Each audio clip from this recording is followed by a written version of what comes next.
everybody. Welcome to the Hallmarkies podcast. We are really excited today to be talking again with one of our favorite writers who is writing for Hallmark Publishing and other books. We are talking with Leigh Duncan today, and I am film critic Rachel Wagner, and Bree is here. Hi. Hi, Bree. Yes, and Leigh, thank you so much for coming on and talking with us again. Oh, it's wonderful to be here. I'm so thrilled to have this opportunity to talk books and Hallmark. Yay. Yeah, so it's kind of crazy because last time we interviewed you was March 9th, 2020, right before everything went nuts. Yes. Yeah. Yeah. So what was 2020 like for you? How was that experience like for you? It was a very long year. And if I start crying, forgive me. I think we all felt like crying. Yeah. Actually, I got the contract or the offer to write a Waterfront Wedding on March 20th. And so through the worst of the summer, I was writing, buried in my little cave, and having that world to escape to while the rest of the world was going crazy was just the biggest blessing of my life. So I was very thankful to have that book to work on. Yeah, because you had 2 books last year, and then now this year, right, you have unbelievable. It's like we have like 6 books this year, like a lot. I have an incredible release schedule this year. I have yeah. That is the best way I've ever heard it described. An incredible release. It is. When I I feel like you had like a lot of writing and a lot of long nights, but it all led to an incredible release year. Right. When I planned this all out, I thought, I can do 6 books. One's already finished, and these others are shorter, and we can do this. But I forgot all the other stuff that goes with releasing a book. All the promos and talking to people like you and putting books up on different websites so reviewers can see them. I'm like, I need to hire someone or clone myself. Do you do anything fun on your release days? I'm going to be talking on the Hallmark podcast, Hallmarkies podcast. Yes. On my release Yes. day. What a way to celebrate release day, I think. Yeah. Do you think it's been harder? Because I've talked to some writers who felt like it was a lot harder to write in the pandemic, and then others who have found it easier. Did you have either way? For me, it was easier. I had to stay home. I wasn't going anywhere. My world was very insulated, and I had all this time to concentrate on writing. And like I said before, escaping into these worlds where things are light and fun, and the people are really, really nice. It made all the difference for me. So, yeah. But I do recognize that some people just struggled, being able to cut out what's going on in the rest of the world.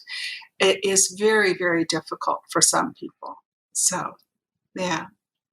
I've always been a compartmentalized person. So. Yeah. Well, I think for some people too, that have little ones, it's harder because now they're all around. I know. All day. My daughter and my daughter-in-law both have children at home who are doing the virtual schooling still, and I don't know how they do it. I just, and some of the other writers for Hallmark have kids underfoot, and I'm like, how do you manage that? Or they're working from home and they have children and they're trying to write books, and I'm like, how do you do that? So you said you got the contract, right, March 20th of 2020. Was the story an idea that you pitched, or does Hallmark come to you with an idea? Like, how did that work? It was a story that I had pitched. We already had the first 2 books in the series, A Simple Wedding and A Cottage Wedding, were out, and we had been finished. And Stacy and I were looking around for a great idea to wrap up the series with. And we came up with the idea of, I came up with the idea of A Wedding in a Week, which I just love. I love that whole concept. And a deserving couple that wins this Wedding in a Week prize, and then 2 lifelong friends who fall in love while they're helping this Wedding in a Week couple get through that hectic week. So, yeah. I thought it was a fun continuation because I really enjoyed the first 2, and especially I think the first one was probably my favorite of the 3, because I really liked that he wasn't weirded out by the fact that she'd been like lying to him all this time. And he was just like, he was just he saw an in. He had a moment, and he was like, "All right, let's do this." Right. He wasn't all rowdy about it, which I was like, yes, that's what you would do in real life. Right. You were really in love with somebody, you would maybe have a moment, but for the most part, you'd be like, yes, this worked out great. It's not like this long, drawn out, dramatic. Yes, right. Rachel doesn't like when a hero feels like a baby. Yes. So that makes total sense, Rachel. Right. You've learned quickly. Yeah. So I really liked the ending of that one. It was very good. But yeah, this one we have. It's called A Waterfront Wedding.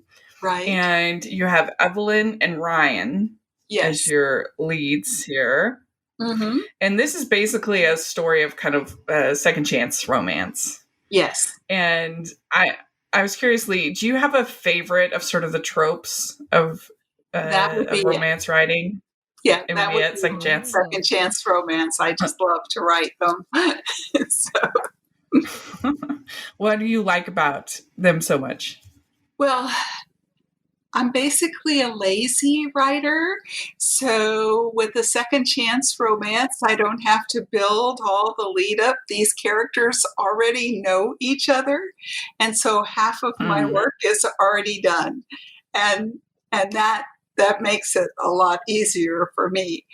But I also like discovering secrets, like in A Waterfront Wedding. They both discover things about each other that even though they've known each other their whole lives, they didn't realize this. And that makes it a lot more fun to write as well.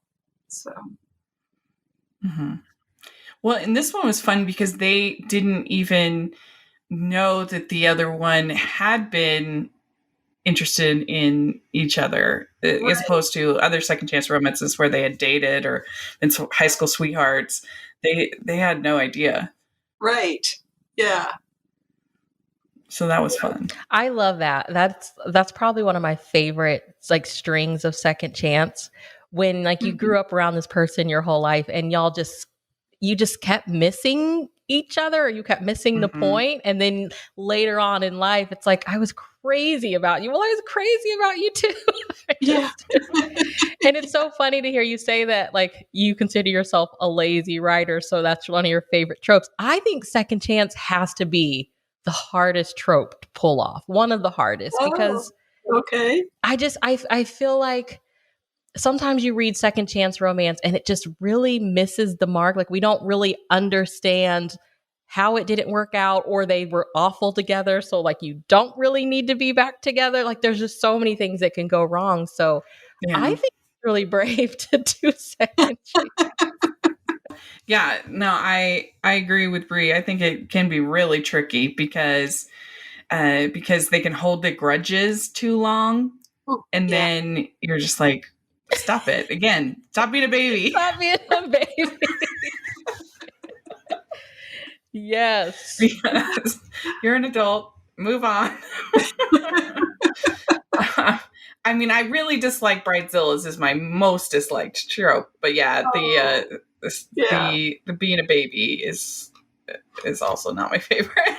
Yeah, and I think that's something that you see a lot in Second Chance is like, we have to believe that, like, why you're holding this grudge. Like, it just has to feel believable, or it's going to feel stupid. You know? Yeah. And Right. I don't feel like, I don't see any laziness in your books at all. I'll just say Yay! that. So, did you have anybody that kind of inspired you with Evelyn and Ryan and their characters that you were kind of thinking of? Well, actually, yes. My son and his wife were best friends for years before they started dating each other. And they didn't want the relationship to go any further than that because they were afraid they would lose that friendship. And they were so close. But when they took the chance, everything worked out beautifully. So So in a sense, I used them as a building block for Ryan and Evelyn's story. And I just love Evelyn. She's just one of my favorite characters. You know, she's so feisty and she's always sticking her foot in her mouth and she's, always making these mistakes. And I just wanted her to find the right guy. So. And what inspired you to give her red hair? Oh, I have 2 redheaded granddaughters. They have this beautiful long red hair. It's gorgeous. And I think I'm a little envious.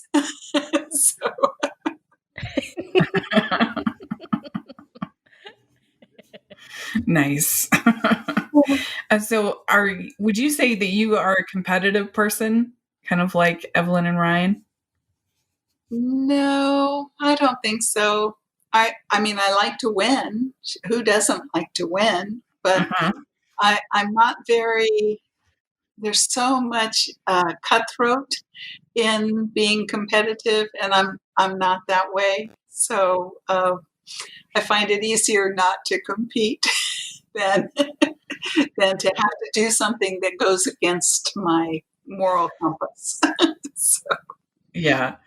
Well, I wish that I wasn't competitive. I definitely can be competitive, which is good that I have my group of co-hosts that they can kind of talk me off the ledge sometimes. Don't be so competitive. But yeah, I don't know. What about you, Bree? Do you feel like you're competitive? Not anymore. Chill? Yeah, I'm pretty chill now. Like growing up playing sports and stuff, I think that definitely inspired me to like feel like I was going to do my best. And, but I learned real quick, like, you're not going to win everything. And like now as a mom trying to teach that lesson to my kids, like, you're not going to beat the video game level every time. I'm sorry. Yeah, but I think that having this wedding in a weekend was a fun device to kind of force them to work together, but to not have it be just party planning the whole time, which I don't care for. But to give them something to do for the story. Yeah. And I liked that we got to revisit some of our favorite places in Heart's Landing. Writing this book, I kind of knew going through it that this was probably going to be the last book in the series. And so I wanted to give readers the ability to go back to the flower shop and to go to the cake the bakery, and all the places that we fell in love with the other two books. Plus, we introduced a few new places, which was a lot of fun. I love the rental shop that they went to, where they found the linens and the table setting for the wedding. That was a lot of fun. So, Mm-hmm. Yeah. Yeah. Where did you base Heart's Landing off of again? well, it's really just a kind of a made up place, fictional place. Mm-hmm. Although it's set in an area very much like Newport, Rhode Island was Okay. in the 70s. So, yeah. Yeah. I think you did a good job with that, with kind of setting the scene and creating the environment of the town. That was a lot of fun. And sometimes it could be you're frustrating with Evelyn and Ryan, because they just kept kind of missing each other, just barely. And you're like, come on. Yeah. Oh, I have to go talk to my dad now. Yeah. Right. So when does this Waterfront Wedding, when does it get released? Comes out on April 20th. On April 20th. Oh, we're just days away. I know, just a few days. And actually this podcast will air on the 20th, right? So today. And then is that right? Well, happy release day. We'll have it on the 19th, actually. The 19th. Yeah. Okay, tomorrow. So when you sat down to write this, did you know, like, this is going, when you sat down to write this book, were you aware, like, this is the last book in the series? Like, in your heart, was it like, this is it, it's time to wrap it up? Like, as a writer, I'm sure you know, but can you, like, explain it to us, like, how you know when to not drag something out? Like, it's good, but it's time to end it while it's still good, rather than, like, dragging it out.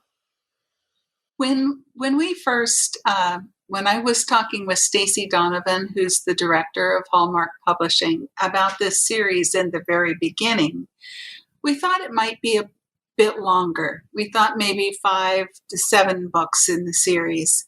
But Hallmark's shifting a little bit in their focus, and so we needed to make this a little bit shorter series. Now, I had almost all of Waterfront Wedding written when we made the decision that this would be the last book in the series.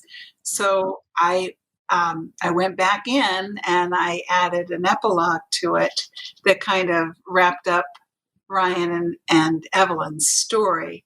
And I thought that was a really good opportunity to have. I was very, very glad that I found that out before the book went to press, because it gave me a chance to go back through during the editing process and add in a little bit more that kind of gave it a let's wrap up the books, let's wrap up the series feel to it. So, yeah. Were you working on the Gifted Sugar Sand series while you were writing Waterfront Wedding, or were they separate? Oh, no. No, I write one book at a time. Okay. One book at a time, and I write from beginning to end. I don't, some writers will write a scene here and a scene there and a scene in the middle, and then they'll kind of put it all together, like stitching a quilt or putting blocks together at the end. They'll put it, but not me. I have to start at the beginning, and I just follow the story all the way through. And that's what I did with Waterfront. And then after that was finished, then I started on Gift. So. Okay. I think that would be the way I would do it, because I think it would be confusing just trying to keep all the... Yeah. I think it would be, I don't know. I do have several friends who write multiple series, multiple books and sometimes they're writing book A in the morning and book B in the afternoon. And I'm like, how do you do that? Are you like writing in a notebook or do you use your computer? I type everything on the computer, but I have a big notebook that I keep, let's see, all my notes and everything on each book. I have a notebook for each one. So, Oh, wow. It's a pretty cover to the notebook, I will say. Yay. Yay. That is really cool. Have you got a Hallmarky, Hardy, Postable, or Sleuther in your life? Are you looking for the perfect gift for your loved one? Look no further than the Hallmarkies podcast merch store. We have designs from artists like Jessica Miller and Carrie at Hallmark Comics. At the store, you can declare your team, like hashtag Team Lucas or hashtag Team Nathan. And you can also have your hashtag shirts with hashtag Postables, hashtag Hardies, hashtag Goodies. We've got the Love Me Like series where you can get designs such as Love Me Like Nick Loves Aurora. And there's also great stories beyond Hallmark like Anne and Gilbert from Anne of Green Gables, or even Han and Leia from Star Wars. And it's not just shirts, but notebooks, mugs, pillows, and cell phone cases. Your support of the merch store helps keep the podcast going, and we are so appreciative. There are frequent sales, so go to tpublic.com/stores/Hallmarkies or follow the link in the description. That's tpublic.com/stores/Hallmarkies. So let's talk about the gift at Sugar Sand Inn. Okay. So I didn't realize going into it that this wasn't a romance. Correct. It's women's fiction. And it's there's a little bit of romance in it, but it's very, very peripheral. So yeah. So how did that end up happening, that you ended up writing in this different genre? Women's fiction has always been my heart. It's where I started out writing, and it's what I've always wanted to do, and I kind of fell into romance. I was working on an angsty women's fiction book 20 years ago, I guess, and Catherine Caskey and Sophia Nash talked to me one day, and they said, you're lighthearted and you're funny sometimes, and you can make us laugh. Why are you writing angsty, heavy-duty women's fiction? And I said, well, I do have this story about a newcomer who's come to Florida, and a hurricane is about to land, and she has to evacuate, and she doesn't think she has to until a hunky cop comes to her door. And they said, yeah, write that. That sounds like fun. Write that story. Yeah. So I wrote it, and that became The Officer's Girl, which was the first book I sold, and I sold that to Harlequin. And then after that, I just kept writing romance, and 24 books later, I'm circling back around to women's fiction. So, yeah. To where it all started. Yeah, Mm-hmm. yeah. You think that one is easier to write than the other, or they're both different and challenging in different ways? They're both challenging in their own ways. The romances, you have to really focus on the hero and the heroine and the conflict that drives that romance, and the things that would just tear them apart and how they overcome that. Where with women's fiction, or at least this series of women's fiction, it's more fantasy. It's what we want life to be like. If you have to start over in your 40s or your 50s, and everything just kind of falls into place, and you have good friends to back you up, and new experiences to enjoy, and life on the beach. What could be better? It's more, it's fantasy women's fiction, I think, is where we're going. So, I actually see a lot of like looking at the cover of that the pink book, Sugar Sand End. There's like, if you get on Amazon, you get recommended so many books with that. The cover looks the same, the summaries, and it sounds kind of like escapist women's fiction in the best way possible. Yes. I mean, there's, definitely there's like some hard hitting stuff, but I think that's what I love about women's fiction is like, it's the heroine's journey. Like that's the core of the story, is like what this woman is going through. And then to have it set in like these really pretty, cozy locations, it's like the icing on the cake. Definitely more sort of, I guess, intense than I was expecting. I don't know. I was just expecting it to be a little bit fluffier in a good way. But yeah, so it surprised me. And this group of friends, is that something that you kind of based on your life at all? Or how did you get the inspiration for this group of women? I have some of the best friends, and all through my life, friends have just made the difference in how things turned out. Having a friend that you can use as a sounding board, having somebody to offer you advice, somebody to go pal around with, go to the movies so that you don't feel like you have to have a guy on your arm every minute of the day. So I love my girlfriends. I just love my girlfriends. And this book, this series, gives me the opportunity to explore that friendship.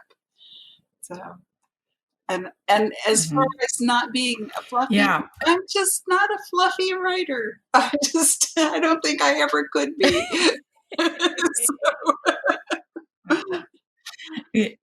Yeah, no, it definitely wasn't. And when I say fluffy, just that I was expecting it to be sort of more of like a beach read kind of a thing. And then I was like, oh no, that's not this at all. And like I said, in a good way. It was a surprise. So it starts out with one of the lead characters is Michelle. Right. And she's lost her husband. She is just really struggling, and she might be losing her home. She has to sell her home because the life insurance is running out. And she finds out that she knew she was adopted, but she finds out that her birth mother has left her this inn. So she was a pretty interesting character. What was your how did you develop this character? I have a lot of friends who I'm in my 60s, and I have a lot of friends who have lost their husbands and are having to start over. And watching them struggle, watching them set new goals for themselves, watching them carve out a new life, a different life. That's kind of what I wanted for Michelle. I wanted her to be able to, she's past that place where grief is so overwhelming, and she's ready to move on, but she doesn't know what to do with her life. And she's faced with all of these obstacles. She's going to lose the house that she's raised her children in. Her kids are not happy with her because of the financial situation. They've had silver spoons in their mouths all the way through, and now they don't. And watching her struggle with that and find solutions with that by first this surprise inheritance, but then having her friends come together and say, okay, this is what we're going to do. We're going to take this house and we're going to turn it into an inn and live our lives, fulfilled our lives. I just I love that whole concept of them starting over and making new lives, successful lives for themselves. Mhm. I like that too, because yeah, her kids were kind of they were pretty bratty kids. They are, and they are going to continue to be bratty until they're not. Uh-oh. Yeah. Yeah, you have more of this series coming out this year, and are they going to be about the focusing on the different women, Yeah. or is it going to continue Michelle's story?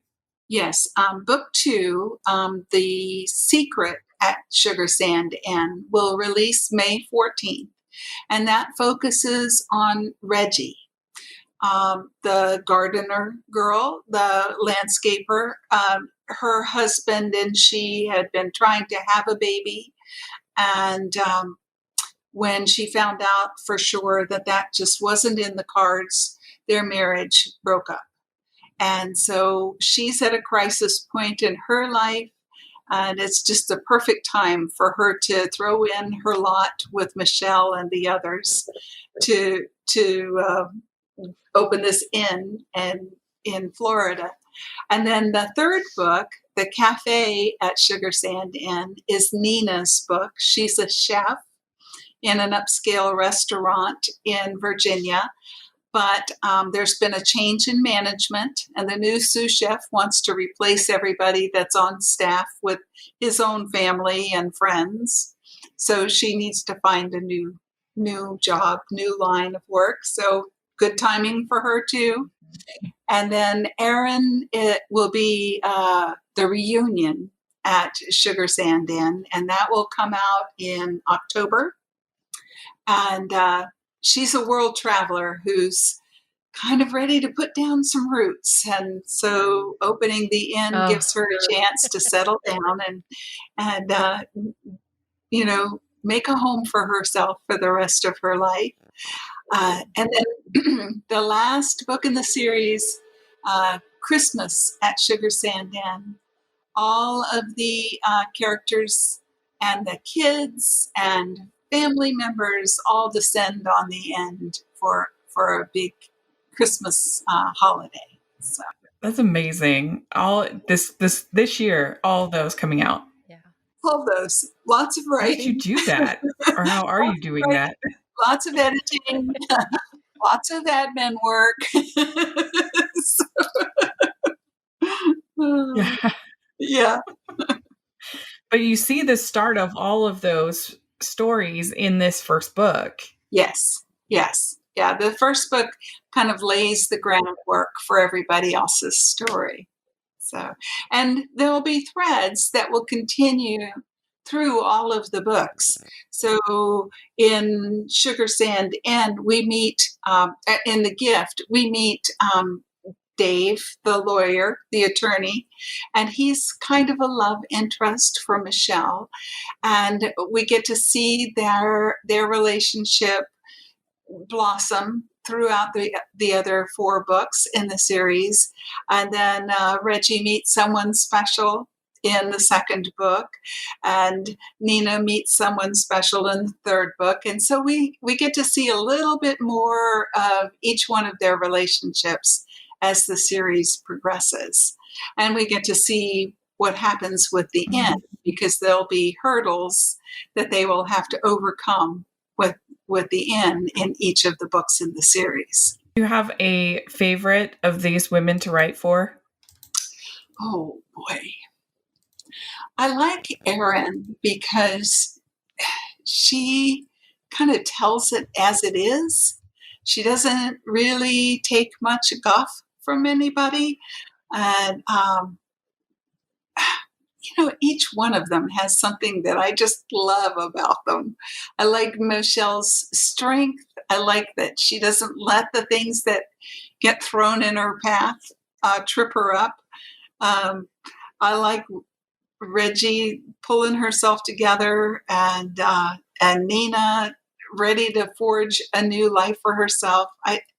They're all really special to me. That's what's fun about a friend group, like friend groups in books, is that I think you can see yourself in a little bit of yourself in each of the women. Right. I'm really excited about Erin, though. I'm like, I love stories when it's somebody that's like kind of made their living traveling, because who doesn't want to like travel for a living? I definitely do. And then they're like, I kind of want to settle down now, and you just how that's gonna go. Yeah. Well, I think especially in 2021, like we all are kind of hoping to be able to travel again and thinking about that more and more. And I know for me, I actually scheduled a trip in July, and it's just like a little trip, but I'm like, so excited. I'm going 'Cause somewhere. I think we all need that. Yeah. I know in September, I'm going to the NINC conference over in Tampa, Novelists Incorporated, and that'll be my first big conference since all of this mess started. I am so looking forward to it. That'll be amazing. Yeah. I mean, I think we all are just appreciating group experiences a lot more Yes. than we used to. But thank goodness for all of these virtual programs like Zencaster and Zoom, and I'm so glad that this happened at this time instead of 100 years ago, when we would be isolated in our homes and not have any way to communicate. Mm-hmm. When you were writing for Nina, did you watch a lot of like Food Network and stuff like that? I love the Food Network. I love it. It's so much fun. And I love cooking. So yes. It's been fun to write her making all those sauces. Right. Was the guy was it Chad? The guy, I forget, Chad, the one who ruined her sauce. The sous chef, Chad. The villainy. Oh yeah, he's a terrible person. Yes, he ruined her sauce. What? Yeah. And then he blamed her for it. Yes. So, yeah. Too much salt in the sauce. Yeah. Mm. I mean, he seems like he's actively hurting his restaurant, but I guess he has his people that he wants to get in on the restaurant. So I don't know why he doesn't just start a new restaurant if he has so many talented people. You know, one thing I had to find out in this was what it costs to really open a restaurant. And I was blown away by how much money you have to really open a good restaurant. So, yeah. It's true. Yeah, it seems such a glamorous life, and it's one of those lives that like you learn about and you're like, gosh, this sounds really hard to do. Yeah. But people will say, "Don't you want to open a bed and breakfast and have all these people at your place all the time?" And I'm like, "Do you know how hard that is?" Right. That breakfast doesn't get on the table by itself. Exactly. Somebody has to be up at 5.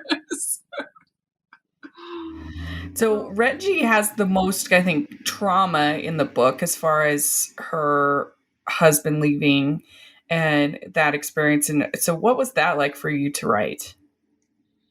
I shed a few tears while I was writing Reggie's introduction, and I mean, I've seen close family members who've gone through all the infertility treatments and struggled so hard to have a family, and how they came to grips with that not happening for them. And so I was able to pull some of those experiences and put them into Reggie's story. And that's one of the things that I really like about this series, is that there's so many life experiences in these books, and they're real, and you're able to incorporate those things that you've experienced and your friends have experienced into a story that gives it a touch of realism that you may not have in a lighthearted romance like Waterfront Wedding. I mean, it's nice that you have both because, I mean, especially because I was reading both kind of at the same time.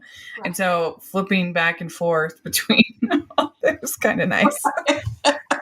You got the more intense stuff and then the more romantic fun stuff, and then go flipping back and forth was kind of nice. I mean, it shows a lot of versatility as a writer for you. That's It was fun. Yeah, it was fun. Mm-hmm. Yeah. Well, we like to end our interviews with some fun, silly questions. And last time you did the regular questions. And now we have the holiday themed questions. Holidays. So you have to put on your Christmas hat for a little bit. Okay. Okay, ready. First question, what is your favorite holiday drink? Eggnog. Mm-hmm. Eggnog. Yeah. All right. What's your favorite holiday cookie or treat? My favorite. I like wedding cookies. Those little shortbread cookies with lots of nuts in them, and you roll them in confectioner sugar. Yeah, those. They kind of melt in your mouth. Yeah, I love those. Very good. I love those too. What is your favorite Christmas song or carol? Silent Night. I just love that song. Beautiful song, yeah. Yeah, I can't sing it, but I love it. You can do that one by guitar, which is nice. Yeah. What is your favorite classic Christmas movie? Oh, Christmas movie. Well, Miracle on 34th Street has to be. Yeah. That's a good one. I like that one. Okay. Which do you like better, Scrooge or the Grinch? Scrooge. I like Scrooge. Clear lights or colored? Clear. Okay. Would you rather be in a snowball fight or build a snowman? Build a snowman. Yeah, okay. None of that competition. That competition. No. Let's build a snowman. Would you consider yourself a good gift wrapper or not? No, I am not. I try, but Same. I am not. I'm awful. Yeah. So embarrassing.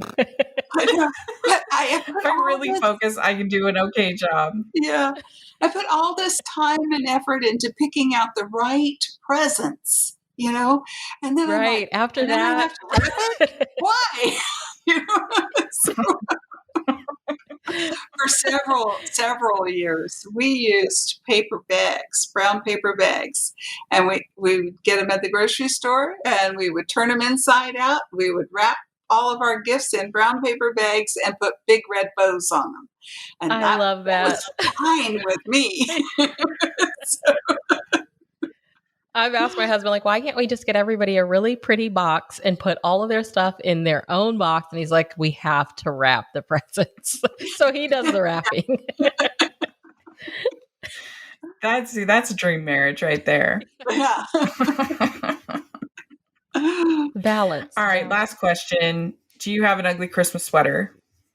Oh, I didn't think I did, but I showed up at a party once with a Christmas sweater on, and the hostess's husband said, "Yeah, no." Oh my God, it's like that last Paul Campbell and Kimberly Sustad movie, and she like shows up and she's like 9 Lives. Yeah, she's like, you didn't tell me that this was an ugly sweater party. And he's like, yeah. He's like, well, we're just going in, we're here now. Well, see, that's like a true ugly Christmas sweater. Yeah. It's not like one of these manufactured ugly. Like this is this is you didn't even You didn't know that you were know. wearing an ugly. I did not know. Those are the best. That is funny. So very good. You answered all the questions. Yay! Do I get a prize? Get to keep writing more great books. More great Yay! books. I have to ask before we end. So you said you sold your first book to Harlequin. Mhm. How did writing category, how did we end up from there to now writing for Hallmark? And did that help you any? Because every time I read a Hallmark book, I read a lot of category romances and I'm like, this feels very similar to some of the category romances I read. Mm-hmm. You think the Hallmark books feel similar to They the feel category very romance? similar. Yeah, I think so. I think they have a lot of the same, not tropes exactly, although, yes, we do use the same tropes, but a lot of the same devices. There has to be a Black moment. There has to be a conflict that keeps them apart but drives them together at the same time. So, there are a lot of similarities in that. And I really think writing for Harlequin made me a stronger writer. It definitely made me a faster writer because, your first book, you might spend a year or two writing the book. You think you're doing good by writing 500 words a day, and then you get your second contract, and you have to crank that book out in 6 months or less. So, yeah. So I learned an awful lot writing for Harlequin, and I believe that everything you learn as a writer, you can apply to your next book. You just take that right along with you to your next book or your next series. Always growing, always expanding. Yeah. Yeah. Do you have a favorite book of all the books you've written? Of all the books I've written, my favorite is always the last book I just wrote. Okay. Yeah. Yeah. Good answer. Yeah. Oh, wow. Yeah. I mean, how much every day do you write? If you have these 6 books this year, you must write a lot. I've always approached writing as a pretty much full-time job. So Mhm. I'm at it by 9 o'clock in the morning, and I usually try to knock off around 5 or 6 in the evenings. I might be doing a lot of that admin work on my laptop while I'm watching TV at night, but yeah, but not the writing. No, that's Mhm. dedicated time. So That's great. yeah. Well, we're excited for the new series and the new books, and we think people should definitely check it out. We'll have links to both Waterfront Wedding and the Gift of Sugar Sand in the description. People should take a look, and I think you'll really enjoy kind of the ending of a series and the beginning of a series. So that's sort of unique. Yeah. Yay. Mhm. It's been so nice being here today. Thank you so much. Thank you for chatting with us. Yeah. So if people want to follow you on social media or whatever, how can they do that?